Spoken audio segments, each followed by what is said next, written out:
Hidup mahasiswa. Hidup rakyat Indonesia. Saya Jiri Kolim, perwakilan dari Keluarga Besar Mahasiswa Trisakti. Rasanya beberapa poin yang ingin saya sampaikan sebelumnya sudah tersampaikan dengan begitu baik oleh rekan saya dari BBI. Mungkin beberapa poin tambahan yang ingin saya amanatkan kepada bapak-bapak Dewan selaku perwakilan kami sebagai mahasiswa dan rakyat Indonesia tentunya. Jauh beberapa bulan, mungkin beberapa minggu sebelum kejadian Afan Kurniawan yang begitu menyayat hati kami, terjadi pula seorang anak kecil mati, meninggal dunia di tengah krisis ekonomi yang dialami keluarganya. Mungkin rekan-rekan semua tahu, rekan-rekan media pun pasti tahu bagaimana proses kematian itu bisa keluar cacing dari alat kelaminnya, dari hidungnya, dan ditemukan 1 kilogram cacing di dalam tubuhnya. Berselang beberapa minggu kemudian, beberapa saat kemudian, Indonesia merdeka. Kami merayakan 80 tahun kemerdekaan Indonesia. Dan apa hadiahnya? Kita mendapatkan kabar rekan-rekan bahwasannya dewan-dewan yang menjadi perwakilan dari kita semua, yang agaknya kita semua kadangkala, mungkin seringkali tidak merasa terwakilkan, namun dapat mendapatkan kenaikan gaji dan tunjangan yang begitu tinggi di tengah kemewahan yang sudah bapak-bapak dan ibu-ibu semua rasakan, dan di tengah tekanan krisis yang masyarakat kecil di bawah alami. Pertama-tama menanggapi hal itu, saya menuntut untuk bapak-bapak dewan dan pemerintah sekalian untuk segera mengesahkan rancangan undang-undang perampasan aset sekiranya dalam kurun waktu 30 hari.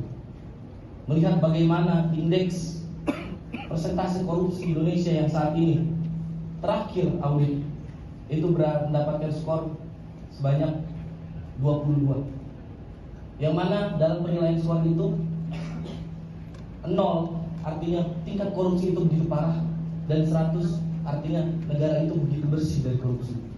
Indonesia mendapatkan skor 22 di tengah standar internasional yaitu sebesar 43. Bahkan jika disandingkan dengan negara-negara tetangga, poin kita begitu buruk sekali, Pak. Oleh karena itu, saya menuntut bapak-bapak yang terhormat untuk dapat mewakilkan suara-suara kami untuk dapat mempercepat rancangan undang-undang perampasan aset.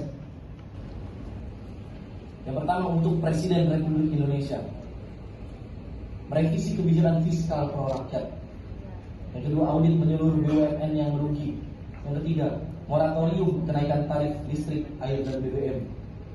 Lalu untuk Dewan Perwakilan Rakyat Republik Indonesia, pembatalan kenaikan tunjangan dan gaji anggota DPR, pengesahan RUU perampasan aset dan RUU pelindungan data pribadi, dan audit kinerja integritas seluruh anggota DPR. Berkaitan juga dengan hal yang tadi saya sampaikan sebelumnya.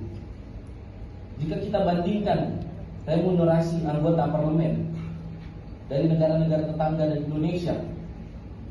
Indonesia take home pay yang bapak-bapak sekalian dapatkan kurang lebih berkisar sebanyak 8.000 US dollar. Jika dibandingkan dengan rata-rata upah minimum rakyat, itu rasionya 40:1, Pak. Dan berdasarkan produktivitas legislasi, hanya ada 12 undang-undang yang tercipta dalam setahun. Jika kita komparasi dengan negara-negara tetangga seperti Malaysia, Thailand, Singapura, dan Korea Selatan, Malaysia rasionya hanya 8:1, Thailand 6:1, Singapura 12:1, Korea Selatan 4:1. Bagaimana bisa negara berkembang yang rakyatnya begitu menderita ini gaji DPR yang 40:1 rasio? Saya rasa itu benar-benar harus digarisbawahi dan harus ditinjau ulang, Pak. Yang ketiga, yang selanjutnya, berdasarkan latar belakang saya di sektor transportasi dan logistik, saya menuntut untuk modernisasi logistik. Banyak 828 terminal logistik modern